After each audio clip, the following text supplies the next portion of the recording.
di sela kelelahan, berharap pulih dari tekanan.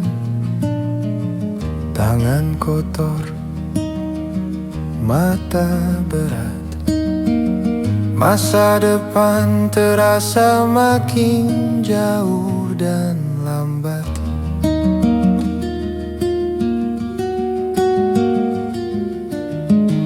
Kursi empuk, bicara moral tentang sabar dan normal. Sementara kami menghitung hari antara bayar hidup atau menyerah diri.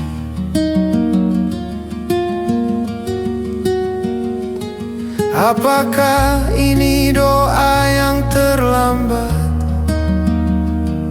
Karena keadilan datang setelah sekarat.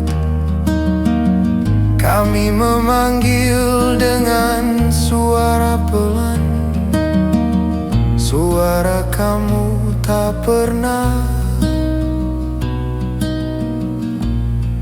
dipedulikan.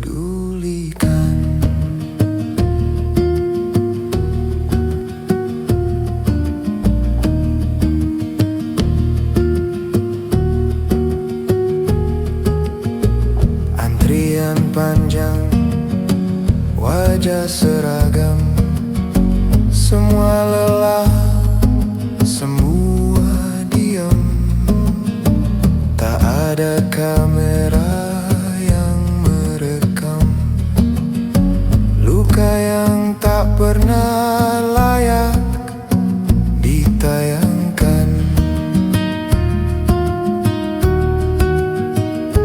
Jika Tuhan mendengar dari kejauhan, mungkin Ia juga lelah dengan kebisuan. Karena doa yang paling jujur sering lahir dari perut yang hancur.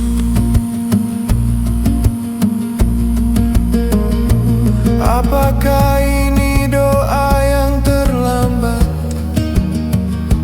Karena keadilan datang setelah sekarat.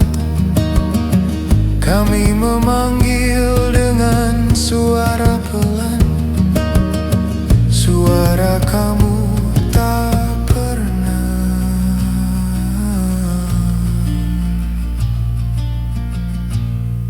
dipedulikan.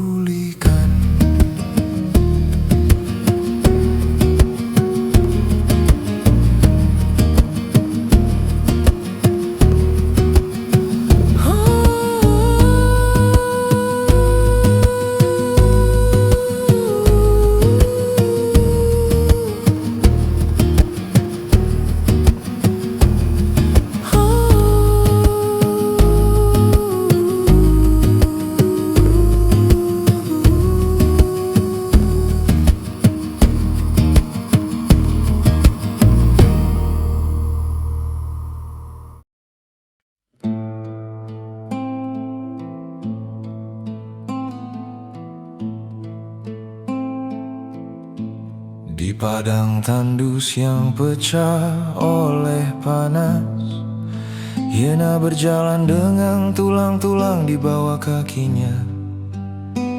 Kelaparan menghantam seperti badai tanpa belas kasihan, tanpa ampun. Ia menatap horizon yang kosong, tempat hidup dan kematian bertukar tempat.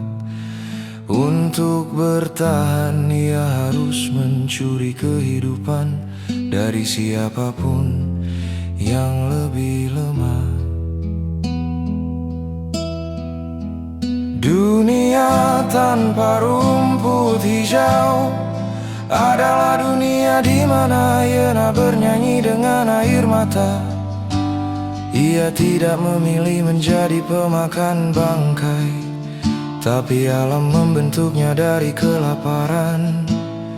Setiap gigitan adalah rasa bersalah, setiap tulang adalah kenangan pahit. Namun ia terus berjalan, karena hanya itu yang ia tahu.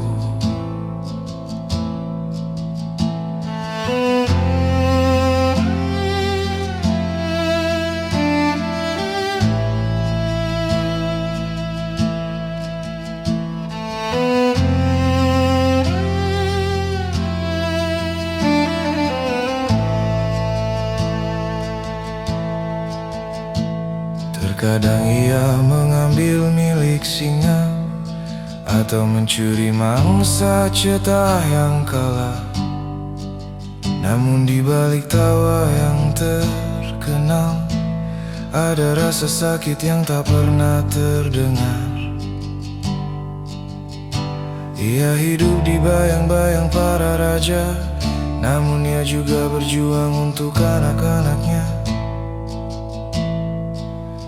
Dan dunia tak pernah peduli pada cerita kecil seekor hiena. Dunia tanpa rumput hijau adalah panggung tragedi tanpa nama. Namun selama hiena berjalan, ia membawa harapan kecil untuk hidup besok hari.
Aku terlahir dari cahaya redup yang tak ku kenal.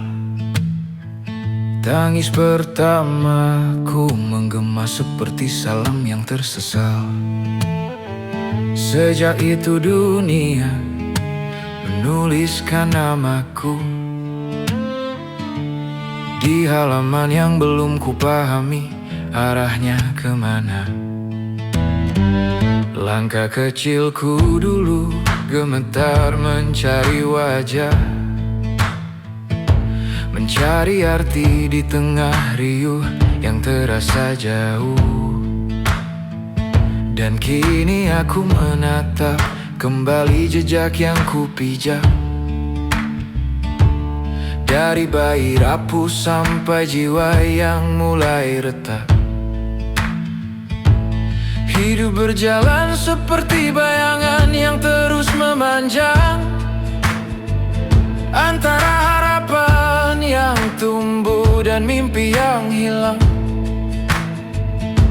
Aku bertanya pada waktu yang dingin,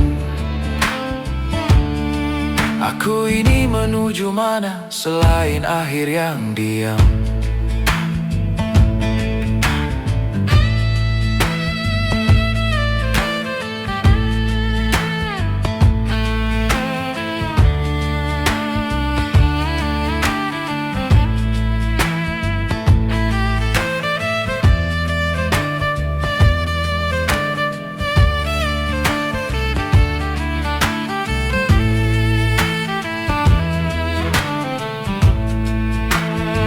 Remaja penuh gelisah, aku mengejar apa saja.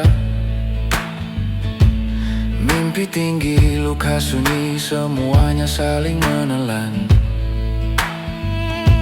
Aku jatuh bangun, patah dan kembali berjalan. seolah hidup adalah perang tanpa gencatan. Wajah-wajah pergi, beberapa tetap tinggal,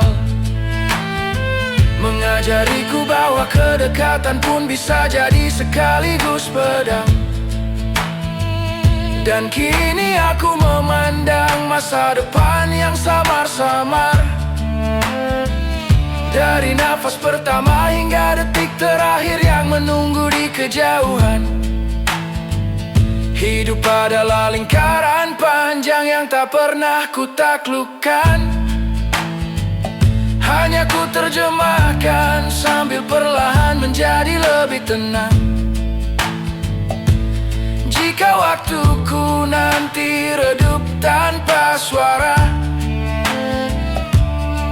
semoga jejakku tak sepenuhnya sia-sia.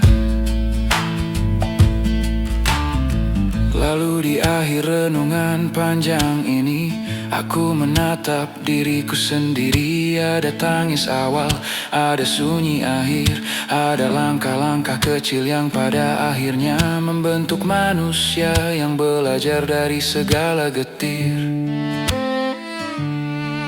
Aku berjalan terus meski tak tahu kemana, karena hidup sepanjang apapun tetap harus ku peluk dengan sisa tenaga.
Di padang yang retak oleh matahari, seekor singa berdiri sendirian.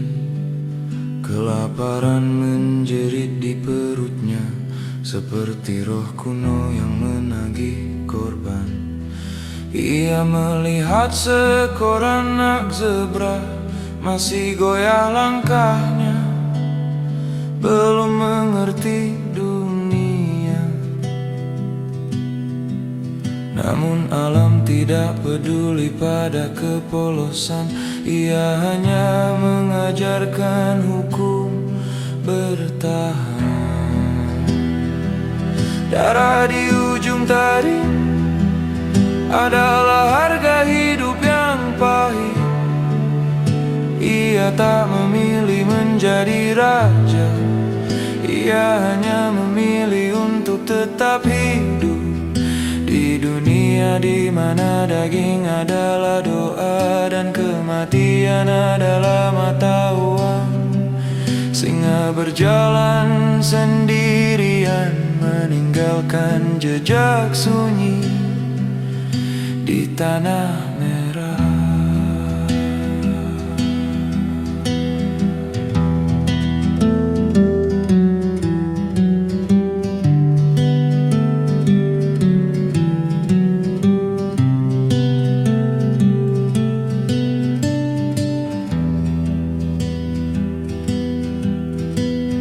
Angin membawa bisikan mangsa dan naluri menelan rasa iba. Ketika ia menerkam, dunia bergetar antara cinta pada hidup dan benci pada takdir. Ia memejamkan mata sejenak, mungkin berdoa, mungkin hanya pasrah. Hari ini ia hidup, besok entah siapa yang jatuh. Darah di ujung taring kisah leluhur. Tak ada pahlawan, tak ada penjahat, hanya makhluk yang berjuang melawan lapar. Dan di senja yang ditelan merah, singa itu akhirnya tenang, menyadari hidupnya ditopang oleh kematian yang tak pernah ia pilih.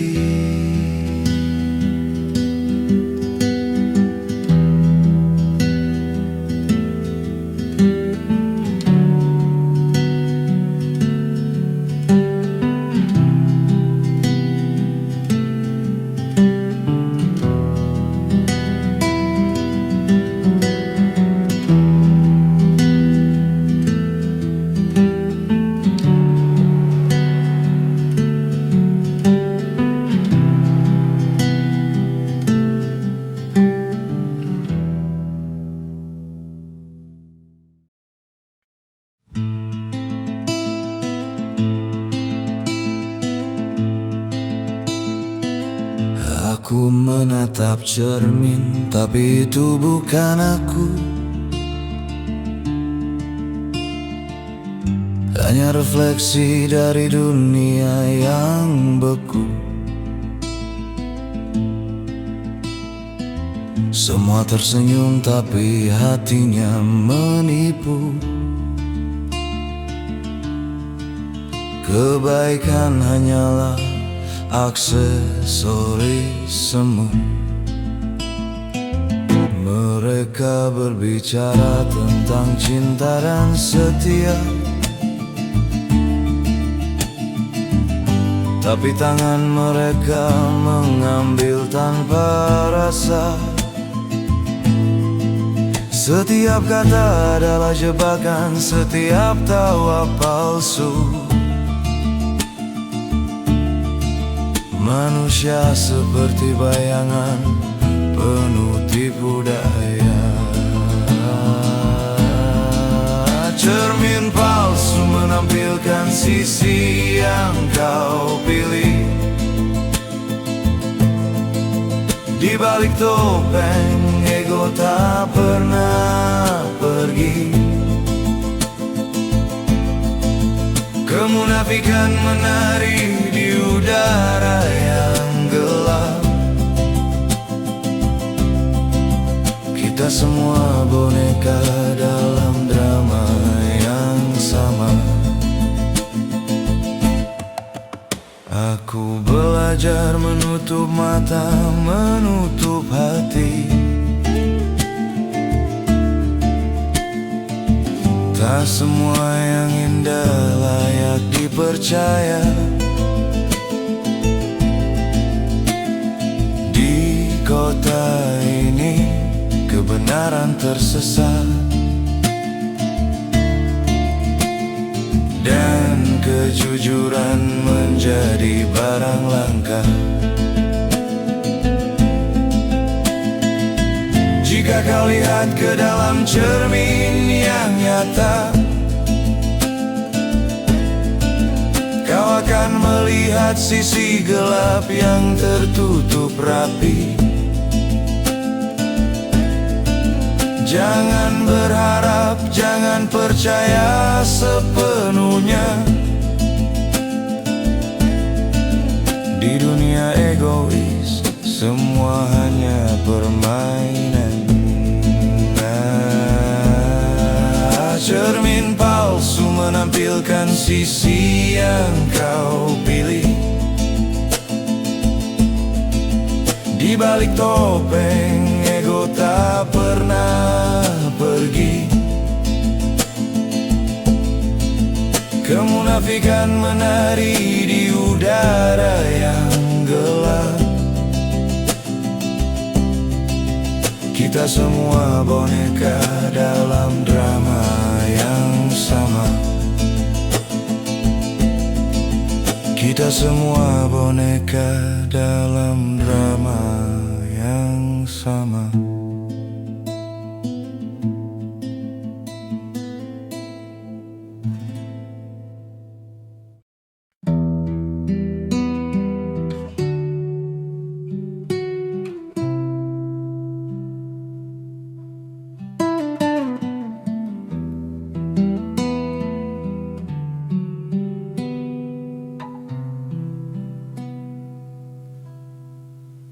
Jenuh datang malam tadi, ia mengetuk dadaku bukan dengan tangan, tapi dengan suara kosong yang membuat tulang-tulangku bergetar pelan. Ia tidak bicara, ia hanya berdiri di sudut kamar, seperti bayangan yang tidak tercipta oleh cahaya. Aku tahu ia ingin tinggal lama, sebab ia membawa koper yang penuh dengan diam. Aku mencoba memalingkan wajah, namun jenuh menggeser dinding-dinding kamar, hingga tak ada lagi tempat untuk kabur. Aku pernah membencinya, sungguh aku ingin mencabutnya dari kepalaku, seperti akar hitam yang membelit tenggorokan. Tapi semakin aku melawan, semakin dalam ia menenggelamkanku, hingga akhirnya aku berhenti berteriak dan berkata pelan, kalau kau ingin tinggal, duduklah, tapi jangan membunuhku malam ini. Ia tertawa tanpa mulut, suara itu seperti pintu berkarat yang dipaksa dibuka. Ia berkata, aku tidak ingin membunuhmu, aku hanya ingin kau berhenti pura-pura kuat. Kami duduk berdampingan di lantai dingin yang seperti tulang bumi. Aku merasakan jantungku memudar sedikit, tapi anehnya kepalaku terasa lebih ringan. Seolah aku akhirnya menyerah pada beban yang tak mau ku sebutkan.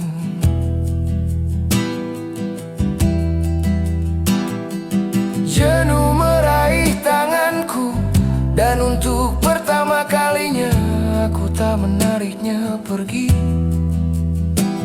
Aku pernah memusuhinya, menganggapnya tanda kelemahan, tanda runtuh, tanda gagal. Tapi dalam gelap ia berbisik, kadang kau harus diam, agar dirimu yang tersesat bisa menemukanmu kembali. Dan aku tak punya jawaban selain membiarkan keheningan menjahitku perlahan. Dalam ruangan tanpa pintu itu kami duduk berdua. Sekarang aku tahu, jenuh bukan ingin menenggelamkanku, tapi menunjukkan bahwa aku sudah lama terlalu lelah untuk mengakuinya.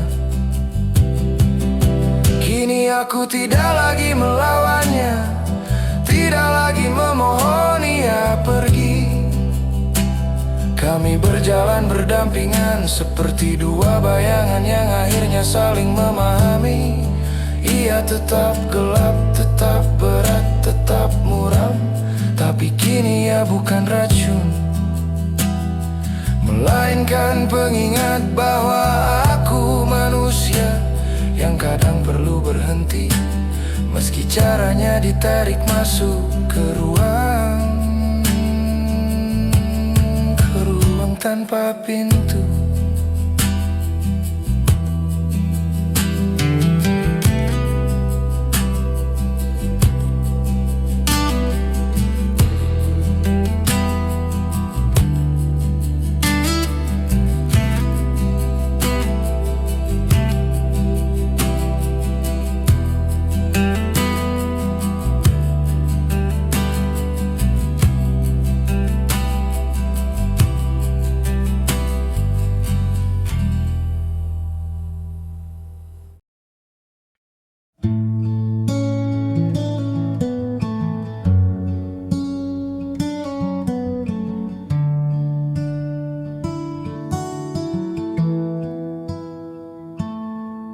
Avatarku hidup lebih bahagia dariku.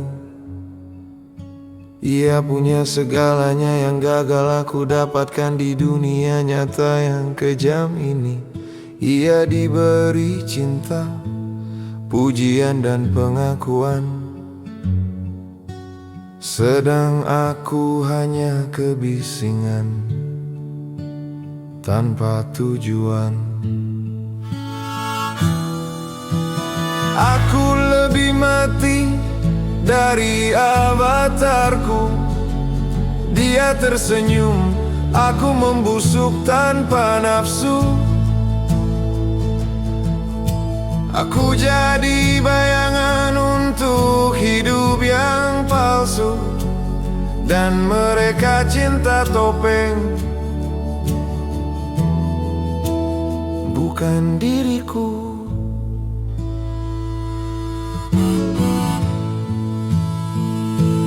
Aku tak bisa jujur, aku takut hilang, takut dibuang, takut tak dianggap terang. Jadi ku biarkan avatar menggantikan aku, sementara jiwaku terkikis sampai tinggal debu. Aku lebih mati dari avatarku. Dia hidup, aku hanya tubuh tanpa cahaya, tanpa restu. Biarkan dia mengambil hidupku sepenuhnya. Mungkin paling baik jika aku tak kembali selamanya.